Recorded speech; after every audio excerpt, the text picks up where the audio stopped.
ആമേൻ.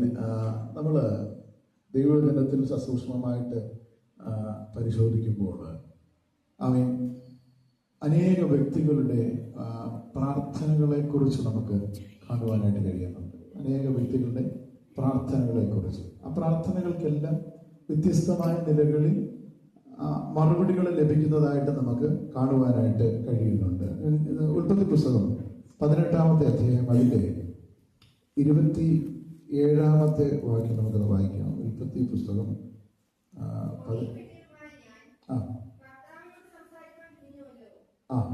പൊടിയും വെണ്ണീറുമായ ഞാൻ കർത്താവിനോട് സംസാരിപ്പാൻ തുനിഞ്ഞുവല്ലോ. ഇത് അബ്രഹാം ദൈവസന്നിധിയിൽ നിന്നുകൊണ്ട് പറയുന്ന ഒരു പദമാണ്.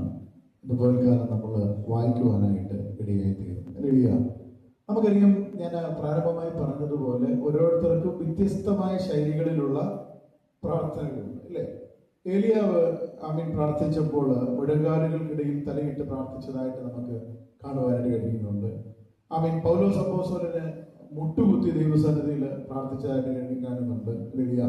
ഏലിയാവ് ഒരു കുഞ്ഞിന്റെ മേൽ കമന്ന് വീണ് കടന്ന് എന്ത് ചെയ്തു പ്രാർത്ഥിച്ചതായിട്ടൊക്കെ നമുക്ക് കാണുവാനായിട്ട് കഴിയുന്നു. അപ്പൊ ഞാൻ പറഞ്ഞത് ഇങ്ങനെ പല നിലകളിലുള്ള പ്രാർത്ഥനകൾ. ദാനിയേലിന്റെ പ്രാർത്ഥനയെ കുറിച്ച് നമുക്കറിയാം. ദാനിയേലിന്റെ ദിവസവും 3 പ്രാവശ്യം കിളിവാതിലുകളെ തുറന്ന് യെരുശലേം ദേവാലയത്തിന് അഭിമുഖമായി അവിടേക്ക് നോക്കിക്കൊണ്ടിരുന്ന് പ്രാർത്ഥിച്ചതായിട്ട് നമുക്ക് കാണുവാനായിട്ട് കഴിയുന്നു. അതുപോലെ തന്നെ നമുക്കറിയാം പൗലോസ് അപ്പോസ്തലൻ പൗലോസും ശീലാസും ദേവാലയത്തിൽ അവരെന്ത് ചെയ്യുന്നു? മുട്ടിന്മേൽ നിന്നുകൊണ്ട് അതിശക്തമായ ദൈവസന്നിധിയിൽ പ്രാർത്ഥിക്കുന്നതായിട്ട് നമുക്ക് കാണുവാനായിട്ട് ഇടയായി തീരും. അപ്പൊ ഞാൻ പറഞ്ഞു വന്നത് അപ്പോസ്തല പ്രവൃത്തിയിൽ നമ്മൾ മറ്റൊരു കാര്യം കാണുന്നുണ്ട്. പൗലോസ് അപ്പോസ്തലന് പ്രാർത്ഥിച്ചൊരു വിവശതയിലായി ദൈവിക ദർശനങ്ങളെ കാണുന്നതായിട്ട് നമുക്ക് കാണുവാനായിട്ട് ഇടയായി തീരുന്നു. അപ്പൊ ഞാൻ പറഞ്ഞു വന്നത് എന്തെന്ന് ചോദിച്ചാൽ വ്യത്യസ്തമായ നിലകളിലുള്ള പ്രാർത്ഥനയുടെ നിലകളെ നമുക്ക് വേദപുസ്തകത്തിൽ ആകമാനമായിട്ട് കാണുവാനായിട്ട് ഇടയായി തീരും. ചിലരുടെ പ്രാർത്ഥനയുടെ പ്രത്യേകതകൾ നമ്മൾ ചിന്തിച്ചാൽ ചില പ്രാർത്ഥനകൾക്ക് ദൈവം മറുപടി നൽകിയത് മറ്റുള്ളവർക്ക് അത് എന്തായി തോന്നി? ഭൂകമ്പമായി തോന്നി, അല്ലേ? ഭൂകമ്പമായിട്ട് തോന്നി. ചിലർക്ക് അവരിരുന്ന ഇടത്തിന്റെ അടിസ്ഥാനങ്ങൾ ഇളകിയതായിട്ട് ഫീൽ ചെയ്തു. അങ്ങനെ ഞാൻ പറഞ്ഞു വന്നത് ചോദിച്ചാൽ വ്യത്യസ്തമായ നിലകളിൽ പ്രാർത്ഥിക്കുമ്പോഴും അവരുടെ പ്രാർത്ഥനകൾക്ക് പല നിലകളിലുള്ള മറുപടികൾ എന്ത് ചെയ്യുന്നുണ്ട്? ലഭിക്കുന്നതായിട്ട് നമുക്ക് കാണുവാനായിട്ട് ഇടയാകുന്നുണ്ട്. എന്നാൽ നമ്മൾ ഇന്ന് പകൽക്കാലം ഇവിടെ വായിച്ച ഈ വേദഭാഗത്തിന്റെ പശ്ചാത്തലം നമുക്ക് എല്ലാവർക്കും വളരെ പരിചിതമായ വേദഭാഗമാണ്. അബ്രഹാം ദൈവസന്നിധിയിൽ പ്രാർത്ഥിക്കുന്ന ദൈവത്തോട് സംസാരിക്കുന്ന ഒരു കാര്യത്തെയാണ് നമുക്കിവിടെ കാണുവാനായിട്ട് ഇടയായിട്ട് നമുക്കറിയാം. അതിന്റെ 18-ാം അധ്യായത്തിന്റെ 1-ാമത്തെ വാക്യം മുതൽ നമ്മൾ വായിക്കുമ്പോൾ മമ്രയുടെ തോപ്പിൽ വെയിലുറച്ചപ്പോൾ അവന് കൂടാരവാതിക്കൽ ഇരിക്കുമ്പോൾ അവൻ തലപൊക്കി നോക്കിയപ്പോൾ 3 പുരുഷന്മാർ തന്റെ നേരെ നിൽക്കുന്നത് എന്ത് ചെയ്തു? അവൻ കാണുവാനായിട്ട് ഇടയായി തീർന്നു. മമ്രയുടെ തോപ്പിൽ വെയിലുറച്ചപ്പോൾ അവനെ കൂടാരവാതിക്കൽ ഇരിക്കുമ്പോൾ 3 പുരുഷന്മാർ തനിക്ക് എതിരെ നിൽക്കുന്നതായിട്ട് കണ്ടു. അവരെ കണ്ടപ്പോൾ അവരെ എതിരേറ്റ് ചെന്ന് നിലം വരെ കുനിഞ്ഞ് അവരോട് റിക്വസ്റ്റ് ചെയ്യുകയാണ്, യജമാനെ, എന്നോട് കൃപയുണ്ടെങ്കിൽ അടിയനെ കടന്നു പോകരുത്. എന്ത് ചെയ്യണം? സാരം വെള്ളം കൊണ്ടുവന്ന് ഞാൻ നിങ്ങളുടെ കാലുകളെ കഴുകട്ടെ. വൃക്ഷത്തിന്റെ കീഴിൽ ഇരിപ്പി എന്നവരോട് പറഞ്ഞതിന് ശേഷം അവരോട് പറയുകയാണ്, ഞാൻ ഇത് ചെയ്യാം, നിങ്ങൾക്ക് വിശപ്പൊക്കെ അടക്കുവാനായിട്ട് ഒരു മുറി അപ്പം കൊണ്ടുവരും. ഇതിനായിട്ടല്ലോ നിങ്ങളെ അടിയന്റെ അടുക്കൽ കയറി വന്നത് എന്ന് പറഞ്ഞ് അബ്രഹാം അവരെ ആഹാരത്തിനായിട്ടും തന്റെ ഭവനത്തിലേക്ക് എന്ത് ചെയ്യുന്നു? ക്ഷണിക്കുന്നതായിട്ട് നമുക്ക് കാണുവാനായിട്ട് ഇടയായിത്തീരും. ഇത് പോൽക്കാലം എന്നെ കേൾക്കുന്ന ദൈവത്തിന്റെ ജനമേ, അബ്രഹാമിന്റെ സ്വഭാവത്തിന്റെ ആ ശ്രേഷ്ഠത നമ്മൾ മനസ്സിലാക്കേണ്ടത്. 3 പുരുഷന്മാർ തനിക്ക് എതിരെ നിൽക്കുന്നതായിട്ട് കാണുമ്പോൾ അവരെ ഓടിച്ചെന്ന് അവരെ വന്ദനം ചെയ്യുന്നത് തന്നെ വളരെ ഏറ്റവും വിനയത്തോടും ആദരവോടും കൂടി എന്ത് ചെയ്യുന്നു? അവരെ വന്ദനം ചെയ്യുവാനായിട്ട് ഇടയായിത്തീരും. എന്ന് പറഞ്ഞാൽ താൻ ആത്മാർത്ഥമായി ആഗ്രഹിക്കുന്നുണ്ട് അവരെ എന്ത് ചെയ്യണം? അവരെ ഒന്ന് ശുശ്രൂഷിക്കണം, അല്ലെങ്കിൽ അവരെ ഒന്ന് ആദരിക്കണം, അവർക്ക് ആവശ്യമുള്ളത് നടത്തി കൊടുക്കണം എന്നുള്ള ആത്മാർത്ഥമായ ആഗ്രഹത്തോടെയാണ് താൻ എന്ത് ചെയ്യുന്നത്, അവരെ എതിരേറ്റ് ചെല്ലുവാനായിട്ട് ഇടയായി തീരും. ഇന്ന് പലക്കാർ നമ്മൾ ചിന്തിക്കണം, അല്ലേലൂയ, ദൈവസന്നിധിയിൽ അല്ലെങ്കിൽ ദൈവമക്കൾ എന്ന് അഭിമാനിക്കുന്ന നമ്മൾ മറ്റുള്ളവരെ ആദരിക്കുകയും ബഹുമാനിക്കുകയും ഒക്കെ ചെയ്യുമ്പോൾ അല്ലേലൂയ എത്രത്തോളം ഹൃദയംഗമായിട്ടാണ് നമ്മൾ അത് ചെയ്യുന്നത് എന്ത് ചെയ്യണം, നമ്മളൊന്ന് ചിന്തിക്കുവാനായിട്ട് ഇടയായി തീരണം. അല്ലേലൂയ, എങ്ങനെയും ഇവരെ എന്ത് ചെയ്യണം, അവരുടെ വിശപ്പൊക്കെ അകറ്റി അവരെ മാനിച്ച് അവരെ ശുശ്രൂഷിച്ച് വിടണമെന്നാണ് എന്ത് ചെയ്യുന്നത് അബ്രഹാം ആഗ്രഹിക്കുന്നു. അല്ലേലൂയ, അപ്പൊ അവന്റെ ഹൃദയത്തിലെ ആഗ്രഹം പോലെ തന്നെ എന്ത് ചെയ്തു, അവരെ അതിന് സമ്മതിച്ചു. അല്ലേലൂയ, സമ്മതിച്ചു കഴിഞ്ഞപ്പോൾ തന്നെ വേഗത്തിൽ ഓടി അല്ലേലൂയ പോയി മാവെടുത്ത് കുഴച്ച് അപ്പമുണ്ടാക്കി. മാത്രമല്ല അല്ലേലൂയ തന്റെ കാളക്കൂട്ടങ്ങളുടെ നടുവിൽ നിന്ന് ഏറ്റവും മേൽത്തരമായ ഒരു കിടാവിനെ പിടിച്ച് അല്ലേലൂയ തന്റെ ദാസനോട് പറഞ്ഞ് അവരതിനെ എന്ത് ചെയ്തു, അതിനെ ക്ഷണത്തിൽ അവർ പാകം ചെയ്ത് ഈ അപ്പവും അടയും ഒക്കെ ആയിട്ട് എന്ത് ചെയ്യുകയാണ്, ഇവരെ ശുശ്രൂഷിപ്പാൻ വേണ്ടി അവർ കടന്നു വരുന്ന ഭാഗം. അല്ലേലൂയ, അപ്പൊ ആദ്യ ഭാഗം നമ്മൾ വായിക്കുമ്പോൾ ഇതിൽ എന്ത് ചെയ്യുന്നു, ഇങ്ങനെ ഈ 3 പേരെ ശുശ്രൂഷിക്കും. അല്ലേലൂയ, ആ ശുശ്രൂഷ ഏറ്റതിന് ശേഷം അവരെന്ത് ചെയ്യുകയാണ്, അബ്രഹാമിനെ അനുഗ്രഹിക്കുന്ന ഒരു ഭാഗം നമുക്കവിടെ കാണുവാനായിട്ട് കഴിയുന്നുണ്ട്. അബ്രഹാം അവരോട് അങ്ങോട്ട് ആവശ്യപ്പെടാതെ തന്നെ തന്റെ ആവശ്യം ഇന്നതാണെന്നോ അല്ലെങ്കിൽ ഇതിനു വേണ്ടിയാണ് താൻ ചെയ്തതെന്നൊന്നും എന്ത് ചെയ്യുന്നില്ല, അവിടെ പറയുന്നില്ല. എന്നാൽ വന്നവരെന്ത് ചെയ്യുന്നു, അവന്റെ ഭവനത്തിന്റെ അവസ്ഥ അറിഞ്ഞ് തന്റെ ജീവിതത്തിന്റെ അവസ്ഥ അറിഞ്ഞ് ദൈവം ഒരു അനുഗ്രഹത്തെ എന്ത് ചെയ്യുന്നു, അവർക്ക് പ്രദാനം ചെയ്യുവാനായിട്ട് ഇടയായിത്തീരുന്നു. അല്ലേലൂയ, നമുക്ക് ആ പശ്ചാത്തലമൊക്കെ അറിയാവുന്നതുകൊണ്ട്, കാര്യങ്ങൾ അറിയാവുന്നതുകൊണ്ട് ഞാൻ അതിനെ വിശദീകരിക്കുന്നില്ല. അല്ലേലൂയ, എന്നാൽ അതിനുശേഷം അല്ലേലൂയ ആ പുരുഷന്മാർ അവിടെ നിന്ന് പുറപ്പെട്ടു. അതിന്റെ 16-ാമത്തെ വാക്യം മുതൽ അല്ലേലൂയ നമ്മൾ കാണുന്നത്, ആ പുരുഷന്മാർ അവിടെ നിന്ന് പുറപ്പെട്ട് സോദോം വഴിക്ക് തിരിഞ്ഞ് അബ്രഹാം അവരെ എന്ത് ചെയ്തു, യാത്ര ചെയ്യിപ്പാൻ അവരോടുകൂടി പോയി. അല്ലേലൂയ, അപ്പോൾ യഹോവ അരുളി ചെയ്തത്. അല്ലേലൂയ, ആ 17-ാമത്തെ വാക്യം മുതൽ വായിക്കാമോ?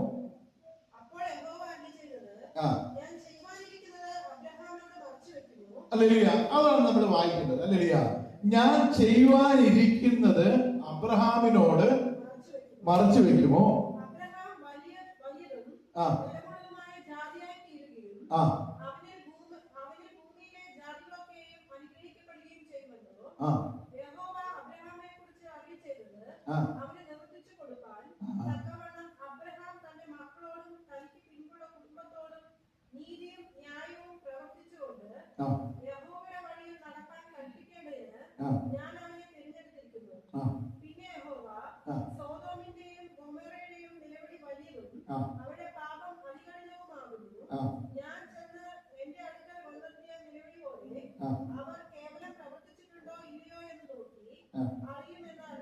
മതി. അല്ലേലൂയ, അപ്പോൾ വന്ന പുരുഷന്മാര് അവർ മടങ്ങി പോകുമ്പോൾ അല്ലേലൂയ യഹോവയുടെ അരുളപ്പാട് അബ്രഹാമിനോട് ഉണ്ടാകുകയാണ്. അല്ലേലൂയ, അവിടെ നമ്മൾ വായിക്കുന്നത് അല്ലേലൂയ ഞാൻ ചെയ്യുവാനിരിക്കുന്നത് അല്ലേലൂയ അവർ അങ്ങനെയല്ലേ പറയുന്നത്, ഞാൻ ചെയ്യുവാനിരിക്കുന്നത് അബ്രഹാമിനോട് മറച്ചു വെക്കുമോ? അല്ലേലൂയ, ഇന്ന് പോൽക്കാലം എന്നെ കേൾക്കുന്ന ദൈവത്തിന്റെ ജനമേ, അല്ലേലൂയ ദൈവത്തിന് ഒരു മനുഷ്യന്റെ വഴിയിൽ പ്രസാദം തോന്നിയാൽ അല്ലേലൂയ ഇന്ന് പോൽക്കാലം നമ്മൾ ചിന്തിക്കണമേ. അല്ലേലൂയ, ദൈവത്തോടുള്ള ബന്ധത്തിൽ അബ്രഹാം തന്റെ ജീവിതത്തിൽ എങ്ങനെയായിരുന്നു എന്ന് ഈ വാക്കുകളിൽ നിന്ന് തന്നെ നമുക്ക് എന്ത് ചെയ്യാൻ കഴിയും, മനസ്സിലാക്കുവാനായിട്ട് ഇടയായി തീരും. അല്ലേലൂയ, എത്രത്തോളം ദൈവസന്നിധിയിൽ അവൻ നീതിയുള്ളവനായിരുന്നുവെന്നും എത്രത്തോളം ദൈവസന്നിധിയോട് അവൻ അടുത്ത് നിന്നവനായിരുന്നുവെന്നും എത്രത്തോളം ദൈവത്തിന് അവൻ കൊള്ളാകുന്നവനായിരുന്നുവെന്നും ആ വാക്കുകളിൽ തന്നെ നമുക്ക് എന്ത് ചെയ്യും, മനസ്സിലാക്കുവാനിടയിൽ. അതുകൊണ്ടാണ് പറയുന്നത്, ഞാൻ സോദോമിനോട് ചെയ്യുവാൻ പോകുന്നത് ഞാൻ അബ്രഹാമിനോട് എങ്ങനെ മറച്ചു വെക്കും. അല്ലേലൂയ, ഇന്ന് പോൽക്കാലം എന്നെ കേൾക്കുന്ന ദൈവത്തിന്റെ ജനമേ, അല്ലേലൂയ ദൈവമക്കളെന്ന് അഭിമാനിക്കുന്ന നാം ദൈവത്തോടുള്ള ബന്ധത്തിൽ അല്ലേലൂയ എപ്രകാരമായിരിക്കുന്നുവെന്ന് ഈ വാക്കുകളുടെ അടിസ്ഥാനത്തിൽ നമ്മൾ ചിന്തിക്കുവാനായിട്ട് ഇടയായി തീരണം. കാരണം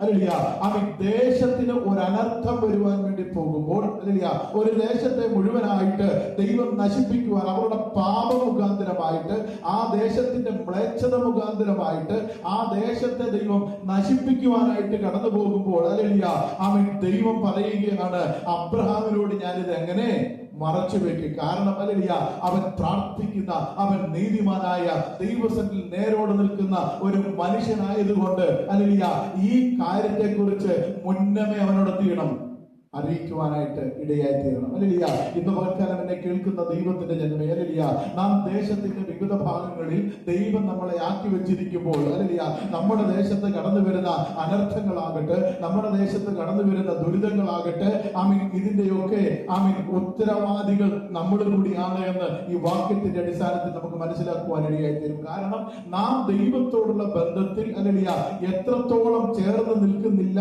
എങ്കിൽ ഹല്ലേലൂയ നിൽക്കാത്തത് കൊണ്ടാണ് പല അനർത്ഥങ്ങളും നമ്മൾ കാണുക എന്ത് ചെയ്യുന്നത് നമ്മുടെ ദേശത്തും നമ്മുടെ ഇടങ്ങളിലും എന്ത് ചെയ്യുന്നത് കടന്നു വരുവാനായിട്ട് ഇടയായിത്തീരുന്നത്. ഹല്ലേലൂയ ദൈവസന്നിധിയിൽ അബ്രഹാം നേരോടെ നിന്നത് കൊണ്ട് മുന്നമേ എന്ത് ചെയ്യുകയാണ് അവനെ ആ വിവരം അറിയിക്കുവാനായിട്ട് ഇടയായിത്തീർന്നു. ഹല്ലേലൂയ അപ്പൊ ഞാൻ പറഞ്ഞു വന്നത് ചോദിച്ചാൽ അതിന്റെ താഴേക്കുള്ള ഭാഗങ്ങൾ വായിക്കുമ്പോൾ ഹല്ലേലൂയ അബ്രഹാം ദൈവസന്നിധിയിൽ നിന്നുകൊണ്ട് ഹല്ലേലൂയ അവൻ ദൈവത്തോട് യാചിക്കുകയാണ്, ആ ദേശത്ത് ഒരു 50 നീതിമാന്മാർ ഉണ്ട് എങ്കിൽ ഹല്ലേലൂയ അങ്ങേ ആ ദേശത്തെ നശിപ്പിക്കുമോ?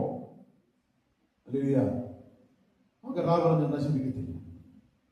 അബ്രഹാം പിന്നെയും ചോദിക്കുകയാണ്, ആമേൻ 45 ആയാലോ 40 ആയാലോ 30 ആയാലോ ഹല്ലേലൂയ അവൻ അങ്ങനെ എന്ത് ചെയ്യുകയാണ് ഓരോ കാര്യങ്ങളും ദൈവത്തോട് അവൻ അങ്ങനെ ചോദിച്ചുകൊണ്ടേയിരിക്കുകയാണ്. ഹല്ലേലൂയ ഇതുപോലെ തന്നെ എന്നെ കേൾക്കുന്ന ദൈവത്തിന്റെ ജനമേ, ഹല്ലേലൂയ അവൻ നമ്മുടെ പ്രാർത്ഥനകൾക്ക് അവൻ നമ്മൾ ദൈവസന്നിധിയിൽ അവൻ ചിലവഴിക്കുന്ന സമയങ്ങൾക്ക് ദൈവത്തെ സ്വാധീനിക്കുവാൻ കഴിയുമെന്ന് ഇന്ന് പകൽക്കാലം നമ്മൾ മറന്നു പോകരുത്. ഹല്ലേലൂയ അവൻ ദൈവം ഹല്ലേലൂയ ഒരു ദേശത്തെ നശിപ്പിക്കുവാനായിട്ട് തീരുമാനിച്ചു എങ്കിലും ഹല്ലേലൂയ ഒരു നീതിമാനായ മനുഷ്യൻ ഒരു അബ്രഹാം ഹല്ലേലൂയ ആ ദേശത്തിന് വേണ്ടി നിലനിന്നത് കൊണ്ട് ഹല്ലേലൂയ ദൈവം ഹല്ലേലൂയ അവൻ തന്നോട് ഈ അരുളപ്പാടുകളെ നേരിട്ട് അറിയിച്ച് അവൻ എങ്ങനെ ആ ദേശത്തിൽ ഒരു സ്വസ്ഥത വരുത്താമെന്ന് അവൻ എന്ത് ചെയ്യുകയാണ് അബ്രഹാം തന്നിലൂടെ ഇടപെടുവാനായിട്ട് ഇടയായിത്തീരുകയാണ്. ഇതുപോലെ എന്നെ കേൾക്കുന്ന ദൈവത്തിന്റെ ജനമേ, ഹല്ലേലൂയ ഈ പ്രാർത്ഥനയുടെ ആത്മാവിനെയാണ് ദൈവം എന്ത് ചെയ്യുന്നത്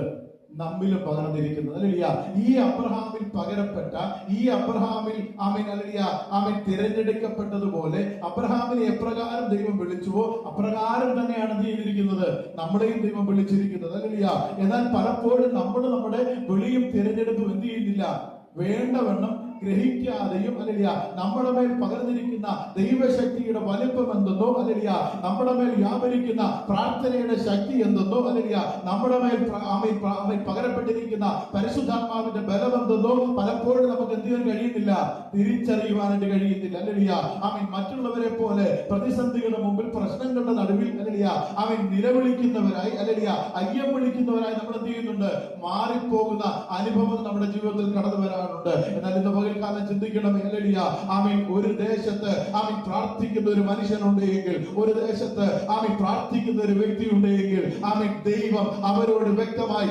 ഇടപെടുവാനായിട്ട് ഇടയായി തീരും. മാത്രമല്ല അവരോട് ദൈവം ഇടപെട്ടാൽ ആമേൻ ദൈവത്തിനെ സ്വാധീനിക്കുവാൻ കഴിയുന്ന നിലയിലുള്ള ആമേൻ ആത്മബന്ധം ദൈവമായിട്ട് അവർക്കുണ്ട് എങ്കിൽ ആ ദുരന്തത്തെ ദൈവം ചെയ്യും മാറ്റുവാനായിട്ട് ഇടയായി തീരും. ഹല്ലേലൂയ ഇന്ന് പോൽക്കാൻ നമ്മൾ ചിന്തിക്കേണ്ടത് ഹല്ലേലൂയ ഹല്ലേലൂയ അബ്രഹാം തന്നെ പറയുകയാണ്, ഹല്ലേലൂയ ഞാൻ എങ്ങനെയുള്ള മനുഷ്യനാ, പൊടിയും വെണ്ണീറുമായി ഞാൻ കർത്താവിനോട് സംസാരിപ്പാൻ തുനിഞ്ഞുവല്ലോ. ഹല്ലേലൂയ അവൻ എത്ര ക്ഷണികനാണ് എന്നും ഹല്ലേലൂയ അവൻ ആരാണ് എന്നുള്ള ബോധ്യത്തോടെ അവനായിരിക്കുമ്പോൾ തന്നെ ഹല്ലേലൂയ ഹല്ലേലൂയ ചില കാര്യങ്ങൾ എന്ത് ചെയ്യുന്നുണ്ട് അവൻ ദൈവസന്നിധിയിൽ അറിയിക്കുവാനായിട്ട് ഇടയായിത്തീരുന്നുണ്ട്. ഹല്ലേലൂയ ഹല്ലേലൂയ ചില ചോദ്യങ്ങൾ അവൻ ദൈവസന്നിധിയിൽ ചോദിക്കുവാനായിട്ട് ഇടയായിത്തീരും. അവൻ ചോദിക്കുന്നത് ഹല്ലേലൂയ ദുഷ്ടനോടുകൂടി നീ എന്ത് ചെയ്യും, നീതിമാനെയും സംഗ്രഹിക്കുമോ?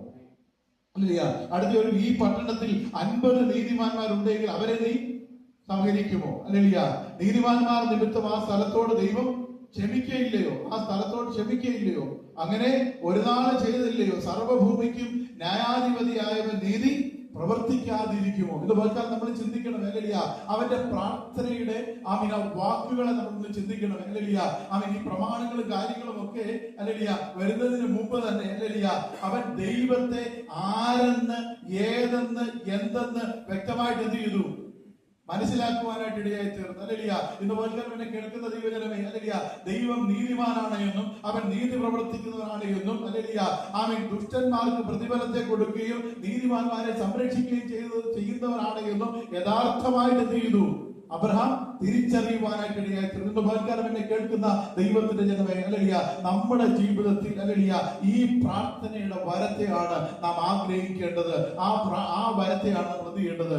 പ്രാപിക്കുവാനായിട്ടും ഇടയായി തീരുന്നത്. അല്ലേലിയ. മറ്റുള്ളവർ കാണുന്നതോ മറ്റുള്ളവർ കേൾക്കുന്നതോ മറ്റുള്ളവർ പറയുന്നതോ മാത്രമല്ല, അല്ലേലിയ, ദൈവത്തിൽ നിന്ന് നേരിട്ട് അനുഭവിക്കുന്ന അനുഭവങ്ങൾ നമ്മുടെ ജീവിതത്തിലേക്ക് എന്ത് ചെയ്യണം?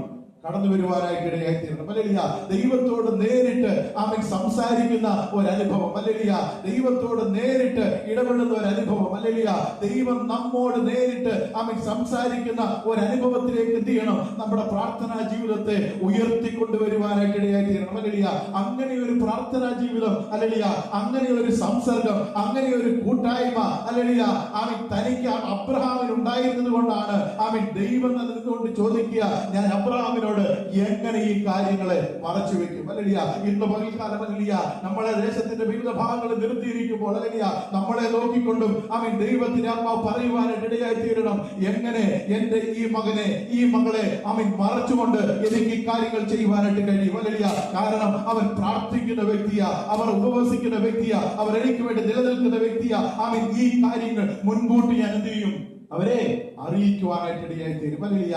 അങ്ങനെ വരണമെങ്കിൽ, അല്ലേലിയ, നമ്മൾ എന്ത് ചെയ്യണം? അല്ലേലിയ, അവൻ ദൈവത്തിന്റെ വചനം പറയുന്നു, അല്ലേലിയ, അവൻ ദൈവത്തെ കുറിച്ചുള്ള അറിവ്, അല്ലേലിയ, അവൻ ആ ഒരു ഉൾക്കാഴ്ച എപ്പോഴും എന്ത് ചെയ്യണം? നമ്മുടെ ഉള്ളിൽ ഉണ്ടാകണം. അല്ലേലിയ. അത് ആർക്കുണ്ടായിരുന്നു? അബ്രഹാമിനുണ്ടായിരുന്നു ദൈവത്തെ കുറിച്ചുള്ള ഉൾക്കാഴ്ച. അല്ലേലിയ. അതുകൊണ്ടാണ്, അല്ലേലിയ, 3 പുരുഷന്മാർ അവിടെ വന്നപ്പോൾ അവരെ സൽക്കരിക്കുവാനുള്ള മനോഭാവം ഉണ്ടായിരുന്നത് കൊണ്ട്, ദൈവത്തെ കുറിച്ചുള്ള ഉൾക്കാഴ്ച അവന് ഉണ്ടായിരുന്നത് കൊണ്ടാണ് എന്ന് ദൈവത്തിന്റെ വചനം നമ്മളെ ഓർമ്മപ്പെടുത്തുന്നത്. അല്ലേലിയ.